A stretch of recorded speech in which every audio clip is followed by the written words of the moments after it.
Inspired 300 other prisons around the world to look and act like Eastern State.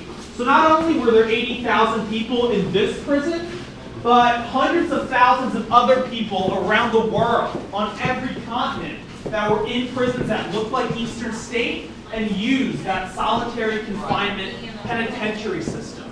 And the reason why this room was so influential and why so many people were impressed with it is because from this one location, one guard could survey all 7 cell blocks, all 10.5 acres of this prison, and do a visual surveillance sweep in a matter of seconds to make sure the prison is secure. And we can actually try this out for ourselves today if someone wants to volunteer. You guys want to join the hospital for us? Yeah, it's pretty cool. You can go and see if you like, but I can't get you to read them out. I'm not sure. All right.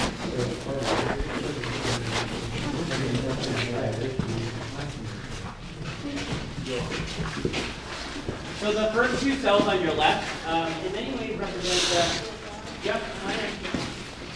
so the first 2 cells on your left represent many of the largest medical problems in the state penitentiary. Yeah. This first one on your left, you'll notice the psychiatric observation door.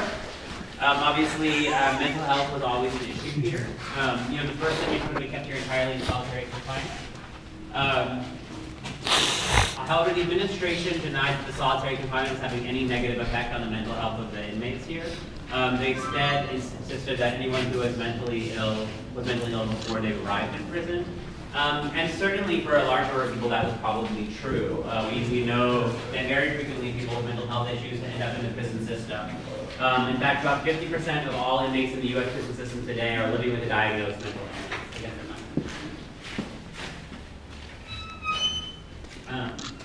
The second cell, right, the one right next to that, you'll notice a large opening at the back of that cell. That would have led to tuberculosis ward. Tuberculosis and other infectious diseases are a problem in all prisons. Eastern State Penitentiary, Eastern State Penitentiary, they were responsible for about half of all recorded deaths from 1829 to 1935. Sorry, I thought that you had decided to go off the other way. Yeah, no problem. Come on in. So as I mentioned, the portion of the cell block we're standing in now is an extension added in the late 1800s by boarding pass.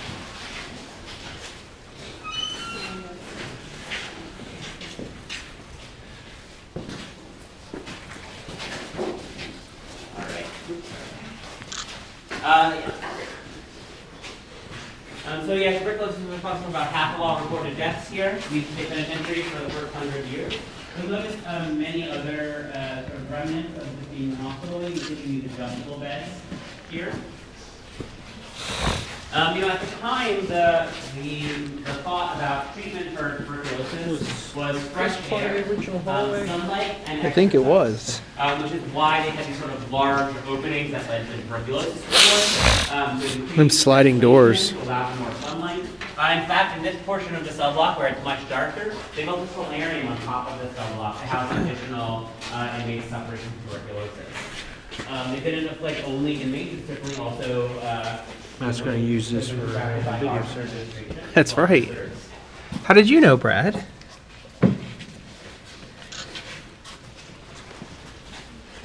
You can actually see where the addition was put on. If you notice right here, where the plaster was fallen off, you'll see the brick archway and the difference in the stone from which would have been laid in the 1830s to the 1870s.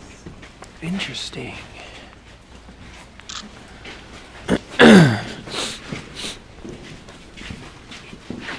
let me know if you guys have any questions. Which part's the addition, this or that? That part's the addition. Yeah, that owns the end of the cell All block. the doors with glass?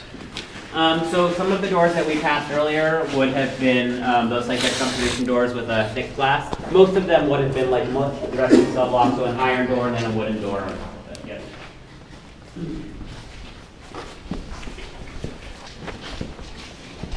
So the portion of the cell block we're walking through now would have been, during the time that it was the hospital wing, would have largely been used to house inmates who were suffering from some sort of illness or sickness. And the part beyond this gate would have largely been treatment rooms of different kinds.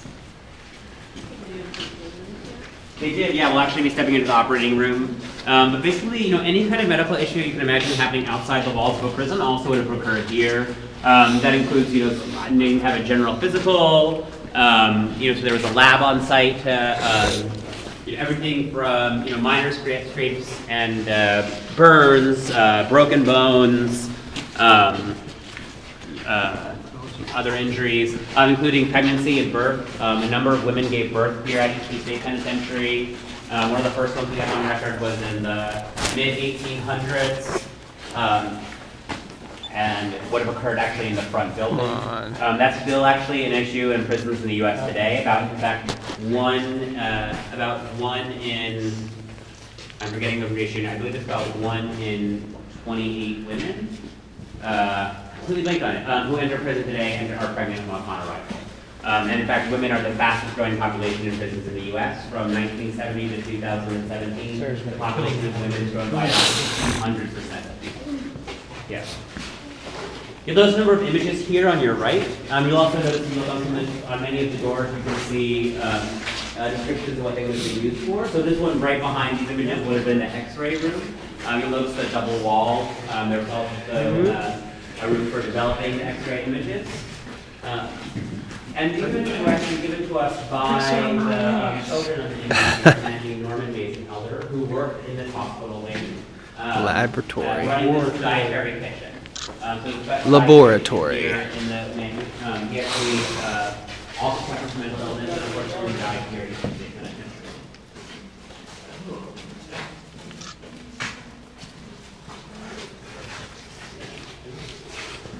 So you may have noticed one of these we passed earlier. Here's another one.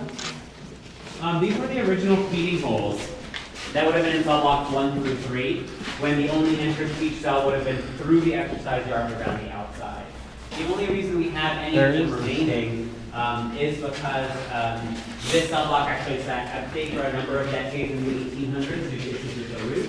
And when they fixed it and made it useful again, they turned some of these cells into double cells, probably to use as charity workshops.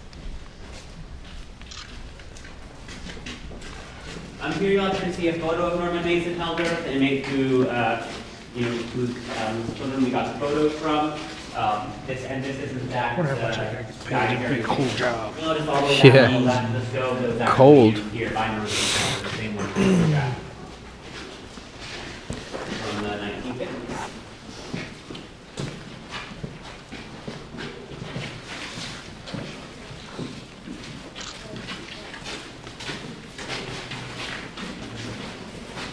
A feeding hole. Those are feeding holes. We just talked about it.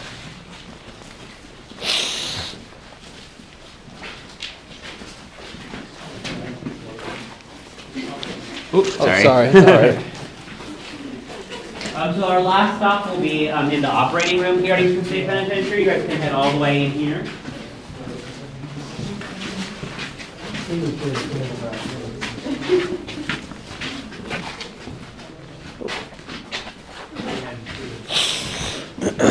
Oh, wow.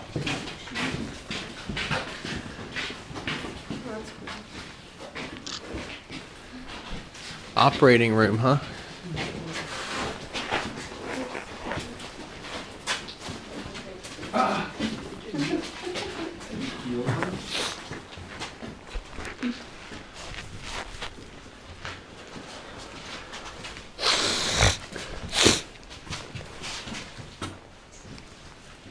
So there were actually all kinds of operations here in the operating room. You'll notice the sort of, again, the sort of skylight that's placed in here. It's possible they were doing operations before they had electricity here, but more likely, we know actually from some of the warden's journals that the sunlight was also, they thought would have medical benefits for people receiving surgery here. Eventually, the pendant light that you can see in the photos of the operating room there is replaced with this movable light, which is probably not that different from you would see in many operating rooms today.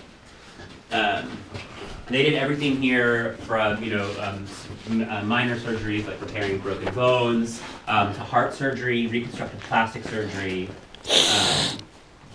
both, mostly for the inmates here. Many inmates actually work in the hospital wing as well as orderlies and occasionally even as nurses, not just Norman Mason Helder who worked as the chef. Some of them went on to have careers in the medical field. Al Capone had 2 surgeries here in this room. The first one was he had his tonsils removed along with 4 other inmates on the same day. And the second one we don't have a written record of. It's widely speculated though, based on what we do know, that he had a circumcision here. That's because they were using it as an experimental treatment for STDs, which is eventually what killed Al Capone, was syphilis that turned into neurosyphilis, a degenerative brain disease. Were any of the inmates ever sent elsewhere for medical care? That's a good question. That's how in most places it work today. Inmates are taken to civilian hospitals accompanied by correctional officers. I don't know for certain, but they were equipped to handle most medical issues here at Houston State Penitentiary. Other questions I can answer for you all? Of course, with just like much of the history of Eastern State Penitentiary, most of what we know from the people who are in power at Eastern State Penitentiary. There's a lot less information from the inmates themselves, and it's hard to know how much of that is reliable, because it's entirely possible with inmate testimony that it's like with a guard, looking over them. However, we do have some insight into the inmates' understanding of the hospital wing. There was a prison newspaper called The Empire that covered sports largely, and there's one comic in which you see just a doctor standing over a patient with a bat, suggesting they thought the medical care was maybe not that great. However, it was an incredibly well-equipped hospital for the 1950s, certainly. You can actually see in this photo, in this one here, from 1958, this IV pole is very likely the same one that's right there. Even in 1912, this machine is something that's used to sterilize medical tools.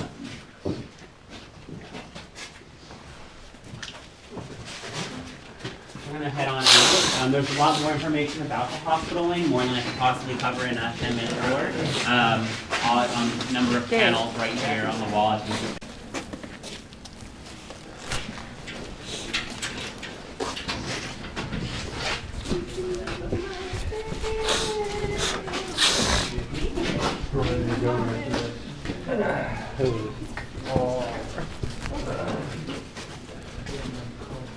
There's that metal plate again.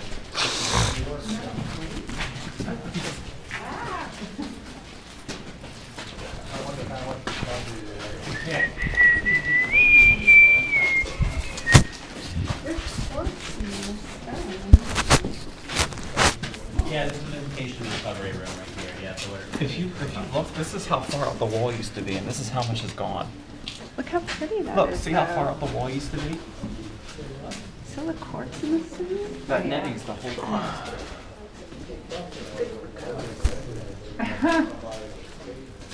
well, there was, they weren't really too worried at the time that some people escaping from this room, but they had guards on the large wall on the outside. So most of them were able to move fairly freely around.